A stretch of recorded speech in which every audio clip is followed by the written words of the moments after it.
¿Qué tal? Bienvenidos a este resumen semanal del mercado. Y la verdad, qué semana, ¿no? Vaya montaña rusa. Totalmente. Una semana llena de movimientos que la verdad desafiaron casi toda lógica. Para analizar con calma. A ver, arranquemos por el principio. Lunes. Cae la noticia de la captura de Nicolás Maduro en Venezuela. Una bomba, ¿no? Lo normal hubiese sido esperar pánico en los mercados. Exacto. Lo lógico era ver una corrida hacia activos de refugio, ¿no? Oro, bonos del tesoro, pero la reacción fue, bueno, todo lo contrario. Y esa es la gran pregunta, el quid de toda la semana. En lugar de miedo, lo que vimos fue una ola de optimismo, casi eufórica, te diría. Sí, una reacción súper contraintuitiva que marcó el ritmo de una de las semanas más extrañas que hemos visto en mucho tiempo. Ok, a ver, vamos a desglosar esto un poco. La geopolítica fue, sin duda, la que movió las primeras fichas de la semana, y de una manera muy particular. Claro, porque no fue un pánico generalizado, para nada. La reacción fue casi quirúrgica. Los inversores no vieron un riesgo para todo el sistema, sino que identificaron oportunidades muy específicas. Exacto. El mercado fue muy inteligente en diferenciar el grano de la paja, dónde estaba el verdadero riesgo y dónde una oportunidad para entrar. Y mira, el mejor ejemplo de esto es la Bolsa de Caracas. 70% arriba en solo 2 días. Es una locura de cifra, pero te muestra perfectamente cómo el foco estaba puesto en el potencial económico del cambio de régimen. Y el efecto no se quedó solo en Venezuela, ¿eh? Lo vimos rebotar en empresas con intereses directos, como la española Repsol, que se disparó un 3,5% el lunes solo por sus activos de gas allá. Pero claro, la película geopolítica siguió. Para el jueves, el foco ya se había corrido a Irán. La inestabilidad que se empezó a ver ahí hizo que el petróleo WTI, que es la referencia en Estados Unidos, saltara un 4% por el simple miedo a que se complicara el suministro. Bueno, pero lo más fascinante es que mientras todo este ruido geopolítico sucedía en el escenario mundial, por debajo, dentro del mercado mismo, se estaba cocinando otra historia, casi en paralelo. Totalmente. A esto se le llama mercado de 2 velocidades.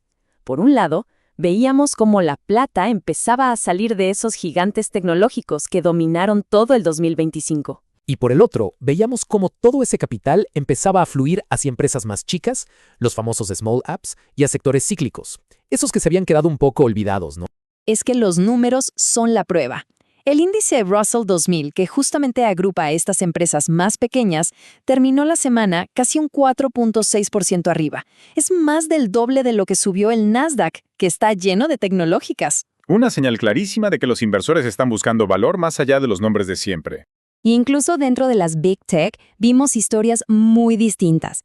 Tenías a Alphabet, o sea Google, tocando nuevos máximos históricos, mientras que Apple no paraba de caer. Y bueno, ni hablar de los semiconductores, que tuvieron una semana realmente espectacular. Y bueno, para sumarle un poco más de condimento a todo este cóctel, el telón de fondo eran datos económicos que no se ponían de acuerdo entre sí, eran muy contradictorios. Era un verdadero rompecabezas, tal cual. Por un lado, tenías al sector manufacturero contrayéndose, lo que es una señal de alerta económica. Pero por otro lado, el sector servicios, que es muchísimo más grande, mostraba una fortaleza increíble y con el empleo pasaba algo parecido. Se enfría, pero no colapsa. Imagínate el dolor de cabeza para la Reserva Federal al tener que decidir qué hacer con las tasas de interés con este panorama. Y entonces, en medio de esa duda, apareció el catalizador. El gobierno salió a anunciar que Fannie Mae y Freddie Mac iban a comprar $200,000 millones en bonos hipotecarios. Y eso fue la pieza clave. Fue lo que empujó las tasas hipotecarias por debajo del 6% por primera vez desde 2023. Básicamente, una inyección de liquidez y confianza directo a la vena del mercado. Y bueno, esa inyección de liquidez fue exactamente la nafta que el mercado necesitaba para el último tirón de la semana, para el sprint final. Y así llegamos al viernes. El S&P 500 rompiendo la barrera de los 7,000 puntos. Un hito psicológico y técnico tremendo. Parecía la confirmación final, ¿no? La fiesta. La prueba de que el optimismo le había ganado a todas las dudas. Pero, ojo, que justo en el medio de toda esa euforia saltó una alarma importante. un indicador de sentimiento muy seguido por el mercado, llegó a un nivel de optimismo tan extremo que históricamente se interpreta como una señal de venta agresiva. Claro, es el clásico cuidado. Cuando todo el mundo está demasiado optimista, quizás es el momento de empezar a ser un poco más cauto. Entonces, en resumen, ¿qué nos deja esta semana tan particular?